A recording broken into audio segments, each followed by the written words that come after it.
Hey guys, welcome back. जैसा कि आप सभी जानते हैं, हम चैप्टर 3 के लिए यहाँ पर मौजूद हैं। तो चैप्टर 3 शुरू करते हैं ना।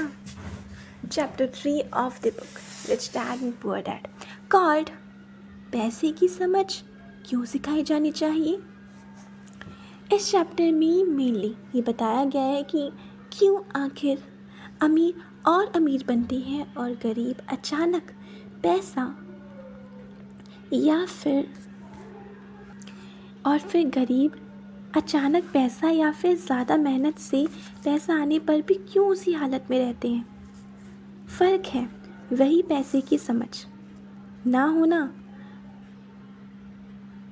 गरीब के पास पैसा आने पर दायित्व इकट्ठा करने की आदत होती है, जबकि एक अमीर संपत्ति इकट्ठा करता है। जब एक गरीब के पास अचानक पैसे आते हैं या मेहनत करके पैसे आते हैं तो वो क्या करता है, दायित्व इकट्ठा करता है, लेकिन एक अमीर संपत्ति इकट्ठा करता है। अभी दायित्व और संपत्ति के बीच का जो डिफरेंस है आप समझ जाएंगे, आगे है डिस्कशन है इस बारे में। बात वही है, पैसे की समझ ना होना आपको कुछ हद तक अमीर बना देगा, लेकिन हमेशा नहीं बना पाएगा। आपको समझ होनी ज़रूरी है हमेशा अमीर और अमीर रहने के लिए। गरीब और मध्यम वर्गीय लोग इस दायित्व और संपत्ति का वही मतलब समझते हैं जो कि किताबों में लिखा है, और ये किताबें हमें पैसा कमाना और अमीर बनना नहीं सिखाती। संपत्ति और दायित्व में बस यही फ़र्क है कि दायित्व हमारे खर्च को और बढ़ाता है।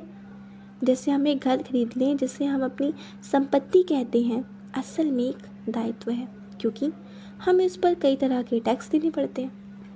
कहीं ना कहीं हमें अतिरिक्त धन भी देना पड़ रहा होता है क्योंकि हमने एक घर खरीदा है, जबकि अपने पैसे को एक ऐसी जगह इन्वेस्ट करना जहाँ से हम ज़्यादा कमा सकें, संपत्ति कहलाता है।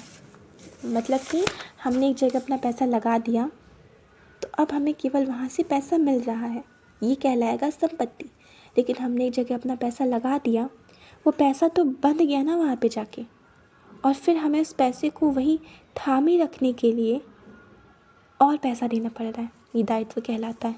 जैसा कि हमारा घर कहता है, धन ज़्यादा होने पर दायित्व को बढ़ाना ही हमें एक ऐसे मोड़ पर ले आता है जब हम खुद से कहते हैं कि आज से 10 साल पहले मैं आपसे कम कमाता था, फिर भी मैं कुछ नहीं बचा पाता था, और आज जब मैं उससे ज़्यादा कमा रहा हूँ फिर भी कुछ नहीं बच रहा है। तो हमें संपत्ति खरीदनी चाहिए, ना कि दायित्व। तो आप समझ गए होंगे संपत्ति और दायित्व के बीच का फ़र्क। सोचिए ज़रा कुछ हद तक, आपके पास संपत्ति ज़्यादा है या फिर दायित्व। सोचिएगा ज़रूर, हमें भी बताइएगा, हम भी जान लेंगे।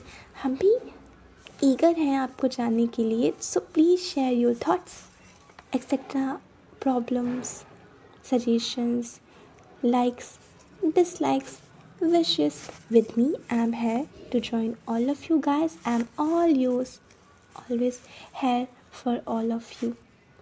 At last, you are at the platform of the booktuber. I am Avinya, and today I discuss chapter 3 of the book Rich Dad and Poor Dad. Thank you so much for giving me your priceless time. Take care. Bye bye.